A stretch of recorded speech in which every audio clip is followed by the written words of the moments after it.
A year after NASA's Double Asteroid Redirection Test, DART, successfully altered the orbit of the asteroid Dimorphos by smashing into it, astronomers have observed that the asteroid's orbit is continuing to slow down unexpectedly.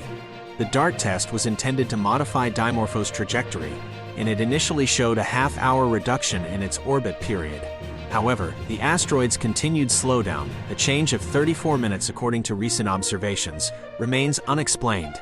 Some theories suggest that the impact may have caused a disruption in Dimorphos' orbit or freed it from tidal forces with the larger asteroid Didymos. Indian Prime Minister Narendra Modi's use of the term Bharat on his country's placard at the G20 Leaders Summit has ignited a debate about the country's official name.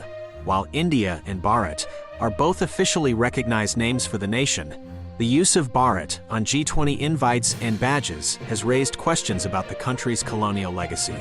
Modi's administration has been striving to distance itself from its colonial past, including renaming roads and buildings, a move criticized by some for erasing historical Muslim and Mughal identities. President Joe Biden, along with Indian Prime Minister Narendra Modi and European Commission President Ursula von der Leyen, announced an expansive rail and shipping corridor project linking India, the Middle East, and Europe during the G20 summit.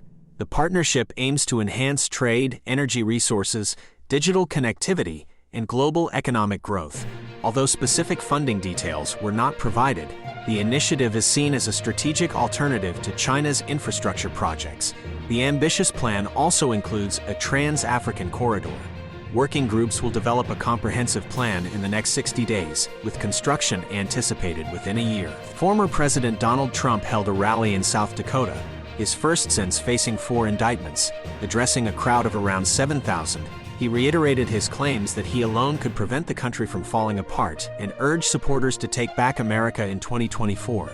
Trump proudly acknowledged his legal challenges, saying, "I'm being indicted for you," without mentioning the specific charges. Some attendees sported t-shirts featuring his mugshot, which the campaign has used for fundraising. Despite the legal troubles, many supporters remain steadfast in their loyalty to Trump. President Joe Biden's campaign is receiving an unprecedented boost from a super PAC, Future Forward USA Action, which has started a $12 million ad campaign aimed at improving Biden's public perception in key battleground states. Unlike typical super PACs, these ads are focusing on boosting Biden's image rather than attacking his opponents. The early timing, 423 days before the election, underscores the urgency of addressing Biden's approval ratings and economic concerns. This approach signifies a departure from the usual super PAC strategy and reflects the importance Democrats place on the 2024 race. London's Metropolitan Police have successfully apprehended terrorism suspect Daniel Khalife after his escape from a local prison. Khalife, aged 21, faced charges related to obtaining sensitive information and making a bomb hoax. He had escaped from His Majesty a Euro-S prison Wandsworth, allegedly using a food delivery van by attaching himself underneath. There are suspicions of inside assistance in the escape. Authorities had conducted an extensive search, narrowing it down to Richmond Park. Khalife was set to stand trial for his actions, which may have involved seeking information on behalf of Iran. The incident has raised concerns about prison security. Hurricane Lee has encountered wind shear, causing a significant weakening from its Category 5 peak. Although it may regain strength over the weekend, its potential landfall areas next week, including Bermuda, Atlantic Canada, and parts of the northeast U.S., remain uncertain.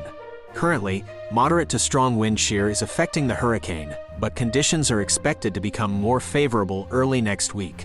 Lee's earlier rapid intensification was fueled by warm ocean waters and a moist environment. The hurricane is expected to pass north of the Leeward Islands, but its path beyond that is uncertain due to recent intensity fluctuations and a midweek northward turn. During the G20 Leaders Summit in New Delhi, Indian Prime Minister Narendra Modi revealed that the African Union would become a permanent member of the G20, marking a significant development. This move grants the African Union, consisting of 55 member states from the African continent, a prominent role within the world's wealthiest nations.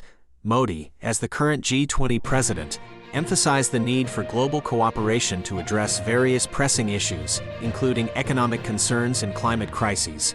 This initiative reflects India's commitment to strengthening ties with the Global South and promoting inclusive international collaboration. In a rare and powerful event, Morocco was rocked by a devastating 6.8 magnitude earthquake late Friday night.